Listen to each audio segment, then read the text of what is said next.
When Isis recovered Osiris and was watching Horus grow up as he was being made strong by the exhalations and mists and clouds, Typhon was vanquished, but not annihilated, for the goddess who holds sway over the earth would not permit the complete annihilation of the nature opposed to moisture,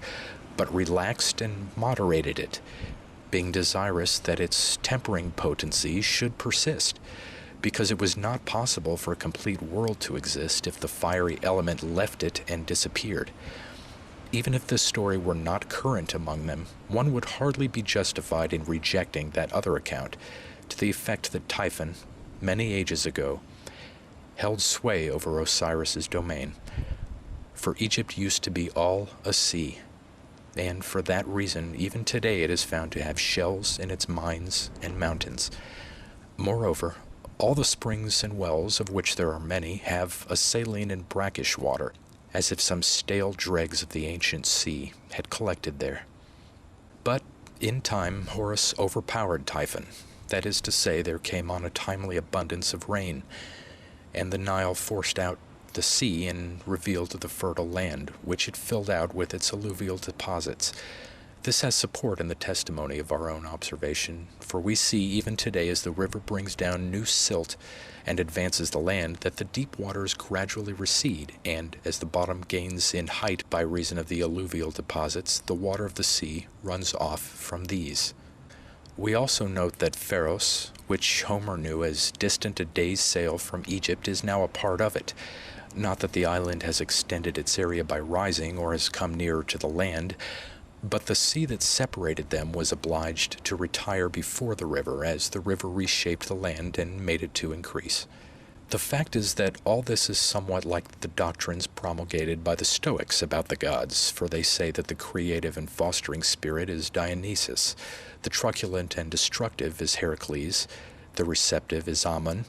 that which pervades the earth and its products is Demeter, and the daughter, and that which pervades the sea is Poseidon. The Egyptians have a legend that the end of Osiris's life came on the 17th of the month, on which day it is quite evident to the eye that the period of the full moon is over. Because of this, the Pythagoreans call this day the barrier, and utterly abominate this number. For the number 17, coming in between the square 16 and the oblong rectangle 18, which, as it happens, are the only plane figures that have their perimeters equal their areas, bars them off from each other and disjoins them, and breaks up the ratio of 8 to 8 and an eighth by its division into unequal intervals. Some say that the years of Osiris's life, others that the years of his reign, were 28, for that is the number of the moon's illuminations, and in that number of days does she complete her cycle. The wood which they cut on the occasions called the burials of Osiris, they fashion into a crescent-shaped coffer because of the fact that the moon, when it comes near the sun,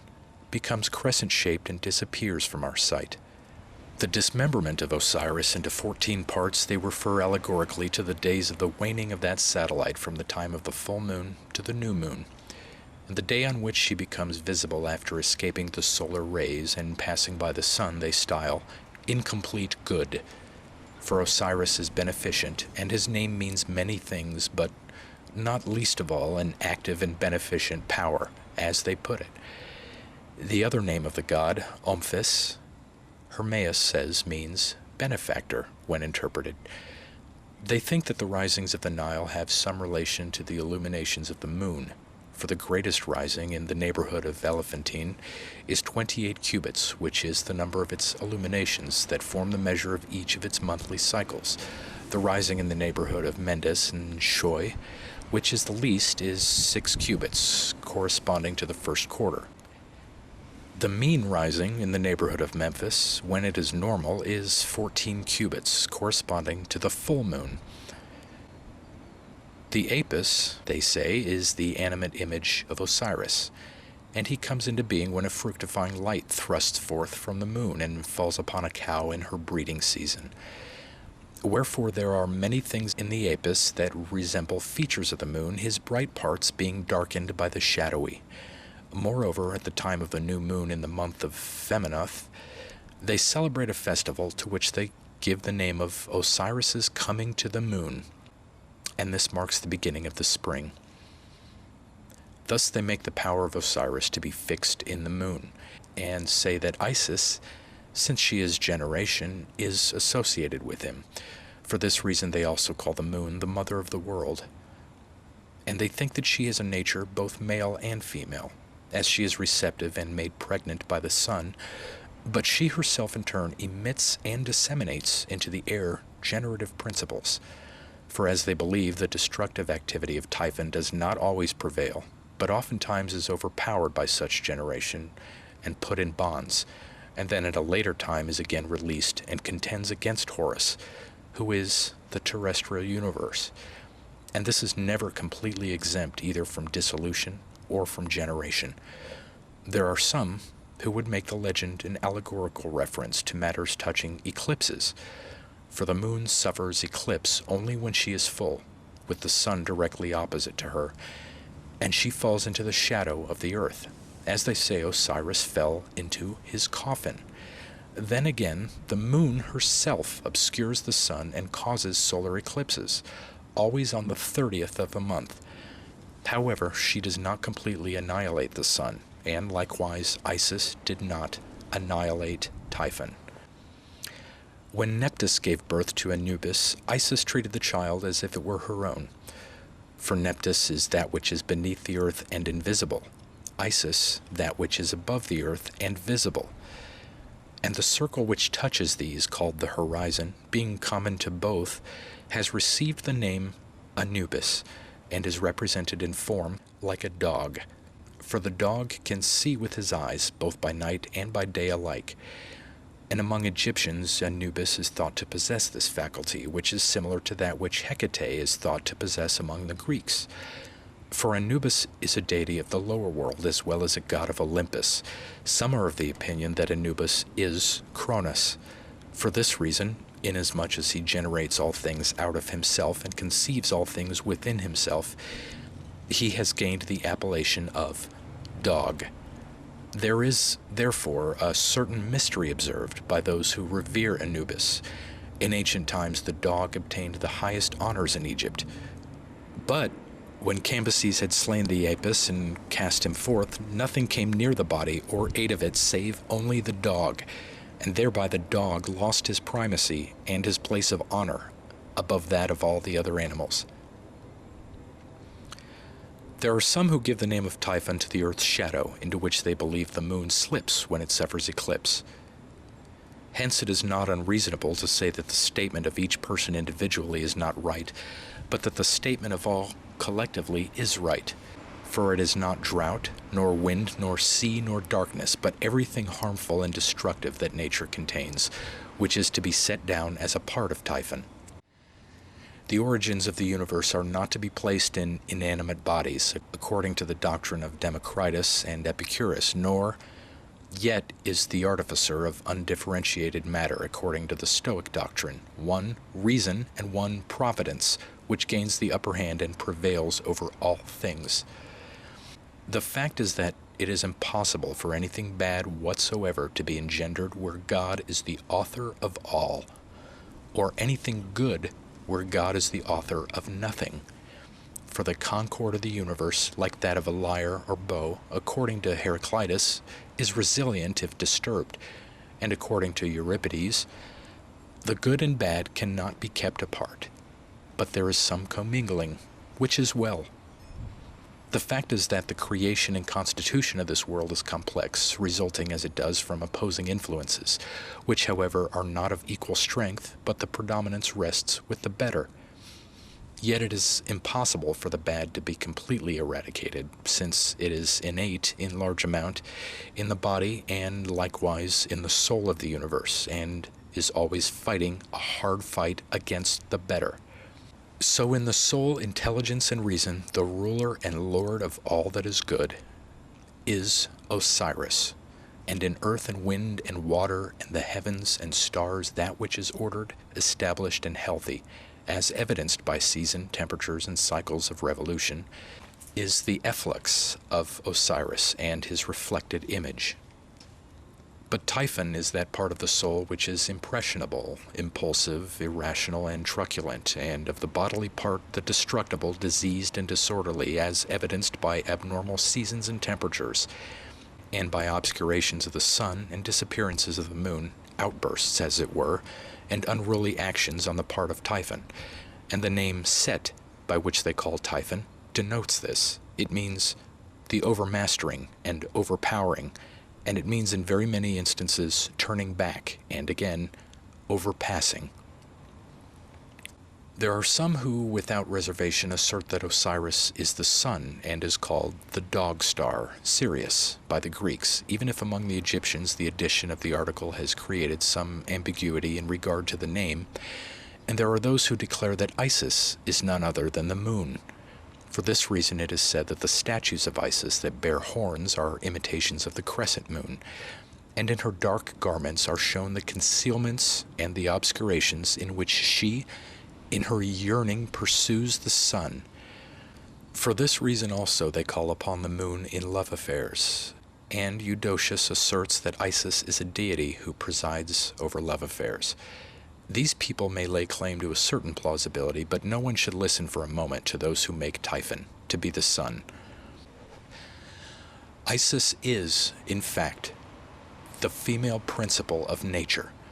and is receptive of every form of generation, in accord with which she is called by Plato the gentle nurse, and the all-receptive, and by most people has been called by countless names, since, because of the force of reason, she turns herself to this thing or that, and is receptive of all manner of shapes and forms. She has an innate love for the first and most dominant of all things, which is identical with the good, and this she yearns for and pursues. But the portion which comes from evil she tries to avoid and to reject, for she serves them both as a place and means of growth, but inclines always towards the better and offers to it opportunity to create from her and to impregnate her with effluxes and likenesses in which she rejoices and is glad that she is made pregnant and teeming with these creations. For creation is the image of being in matter, and the thing created is a picture of reality. It is not, therefore, out of keeping that they have a legend that the soul of Osiris is everlasting and imperishable, but that his body Typhon oftentimes dismembers and causes to disappear, and that Isis wanders hither and yon in search for it, and fits it together again, for that which really is and is perceptible and good is superior to destruction and change. The images with which the sensible and corporeal is impressed, and the relations, forms, and likenesses which this take upon itself, like impressions of seals and wax, are not permanently lasting, but disorder and disturbance overtakes them, being driven hither from the upper reaches, and fighting against Horus, whom Isis brings forth, beholden of all as the image of the perceptible world. Therefore it is said that he is brought to trial by Typhon on the charge of illegitimacy, as not being pure, nor uncontaminated like his father, reason unalloyed and unaffected of itself, but contaminated in his substance because of the corporeal element. He prevails, however, and wins the case when Hermes, that is to say reason, testifies and points out that nature, by undergoing changes of form with reference to the perceptible, duly brings about the creation of the world. But this Horus is himself perfected and complete, but he has not done away completely with Typhon, but has taken away his activity and strength. Hence they say that at Copta the statue of Horus holds in one hand the privy members of Typhon, and they relate a legend that Hermes cut out the sinews of Typhon and used them as strings for his lyre, thereby instructing us that reason adjusts the universe and creates concord out of discordant elements, and that it does not destroy but only cripples the destructive force. Hence this is weak and inactive here, and combines with the susceptible and changeable elements and attaches itself to them, becoming the artificer of quakes and tremblings in the earth, and of droughts and tempestuous winds in the air, and of lightning flashes and thunderbolts. Moreover, it taints waters and winds with pestilence, and it runs forth wanton even as far as the moon, oftentimes confounding and darkening the moon's brightness. According to the belief and account of the Egyptians, Typhon at one time smites the eye of Horus, and at another time snatches it out and swallows it, and then later gives it back again to the sun. By the smiting, they refer allegorically to the monthly waning of the moon, and the crippling to its eclipse, which the sun heals by shining straight upon it as soon as it has escaped the shadow of the earth. One might conjecture that the Egyptians hold in high honor the most beautiful of the triangles, since they liken the nature of the universe most closely to it, as Plato in the Republic seems to have made use of it in formulating his figure of marriage. This triangle has its upright of 3 units, its base of 4, and its hypotenuse of 5, whose power is equal to that of the other 2 sides. The upright, therefore, may be likened to the male, the base to the female, and the hypotenuse to the child of both, and so Osiris may be regarded as the origin, Isis as the recipient, and Horus as a perfected result. 3 is the perfect odd number. 4 is a square whose side is the even number 2, but 5 is in some ways like to its father, and in some ways like to its mother, being made up of 3 and 2. And panta, all, is a derivative of pente, 5, and they speak of counting as numbering by 5s. 5 makes a square of itself, as many as the letters of the Egyptian alphabet, and as many as the years of the life of the Apis. Horus they are wont to call also Min, which means seen, for the world is something perceptible and visible, and Isis is sometimes called Mut, and again Atiri or Metir.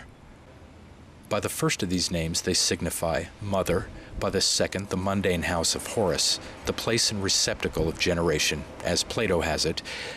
and the third is compounded of full and cause, for the material of the world is full and is associated with the good and pure and orderly. The relations and forms and effluxes of the god abide in the heavens and in the stars, but those things that are distributed in susceptible elements, earth and sea and plants and animals, suffer dissolution and destruction and burial, and oftentimes again shine forth and appear again in their generations. For this reason, the fable has it that Typhon cohabits with Nephthys, and that Osiris has secret relations with her,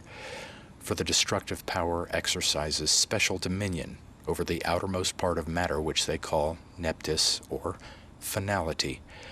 But the creating and conserving power distributes to this only a weak and feeble seed, which is destroyed by Typhon, except so much as Isis takes up and preserves and fosters and makes firm and strong. For they oftentimes call Isis by the name of Athena, expressive of some such idea as this: I came of myself, which is indicative of self-impelled motion. Moreover, they call the lodestone the bone of Horus, and iron the bone of Typhon, as Manetto records. For as the iron oftentimes acts as if it were being attracted and drawn toward the stone, and oftentimes is rejected and repelled in the opposite direction, in the same way the salutary and good and rational movement of the world at one time, by persuasion, attracts and draws toward itself and renders more gentle that harsh and Typhonian movement, and then again it gathers itself together and reserves it and plunges it into difficulties. Moreover, Eudoxius says that the Egyptians have a mythical tradition in regard to Zeus, that because his legs were grown together, he was not able to walk, and so for shame he tarried in the wilderness. But Isis, by severing and separating those parts of his body, provided him with means of rapid progress. This fable teaches by its legend that the mind and reason of the god, fixed amid the unseen and invisible, advanced to generation by means of motion. The sistrum, rattle, also makes it clear that all things in existence need to be shaken or rattled about, and never to cease from motion, but, as it were, to be waked up and agitated when they grow drowsy and torpid. They say that they avert and repel Typhon by means of the sistrums, indicating thereby that when destruction constricts and checks nature, generation releases and arouses it, by means of motion. The upper part of the sistrum is circular, and its circumference contains the four things that are shaken. For that part of the world which undergoes reproduction and destruction is contained underneath the orb of the moon, and all things in it are subjected to motion and to change through the four elements, fire, earth, water, and air. At the top of the circumference of the sistrum they construct the figure of a cat with a human face, and at the bottom, below the things that are shaken, the face of Isis on one side, and on the other, the face of Nephthys. But these faces they symbolize birth and death, for these are the changes and movements of the elements, and by the cat they symbolize the moon, because of the varied coloring, nocturnal activity, and fecundity of the animal. For the cat is said to bring forth first 1, then 2, and 3, and 4, and 5, thus increasing the number by 1 until she reaches 7, so that she brings forth in all 28, the number also of the moon's illuminations. Perhaps, however, this may seem somewhat mythical, but the pupils in the eye of the cat appear to grow large and round at the time of the full moon, and to become thin and narrow at the time of the wanings of that heavenly body. To put the matter briefly, it is not right to believe that water or the sun or the earth or the sky is Osiris or Isis, or again that fire or drought or the sea is Typhon, but simply if we attribute to Typhon whatever there is in these that is immoderate and disordered by reason of excesses or defects, and if we revere and honor what is orderly and good and beneficial as the work of Isis, and as the image and reflection and reason of Osiris, we shall not be wrong. Moreover, we shall put a stop to the incredulity of Eudoxius and his questionings how it is that Demeter has no share in the supervision of love affairs, but Isis has, and the fact that Dionysus cannot cause the Nile to rise, nor rule over the dead. For by one general process of reasoning do we come to the conclusion that these gods have been assigned to preside over every portion of what is good, and whatever there is in nature that is fair and good exists entirely because of them, inasmuch as Osiris contributes the origins, and Isis receives them and distributes them. And there is nothing to fear if, in the first place, they preserve for us our gods that are common to both peoples, and do not make them to belong to the Egyptians only, and do not include under these names the Nile alone, and the land which the Nile waters, and do not assert that the marshes and the lotus are the only work of God's hand. And if they do not deny the great gods to the rest of mankind that possess no Nile, nor Buto, nor Memphis. But as for Isis and the gods associated with her, all peoples own them and are familiar with them,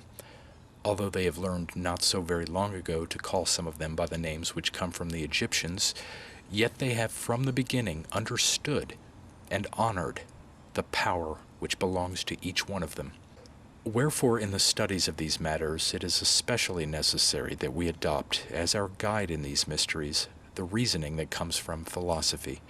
and consider reverently each one of the things that are said and done, so that, to quote Theodorus, who said that while he offered the good word with his right hand, some of his auditors received it in their left, we may not thus err by accepting in a different spirit the things that the laws have dictated admirably concerning the sacrifices and festivals. The fact that everything is to be referred to reason we may gather from the Egyptians themselves. For on the 19th day of the first month, when they are holding festival in honor of Hermes, they eat honey and a fig, and as they eat they say, "A sweet thing is truth."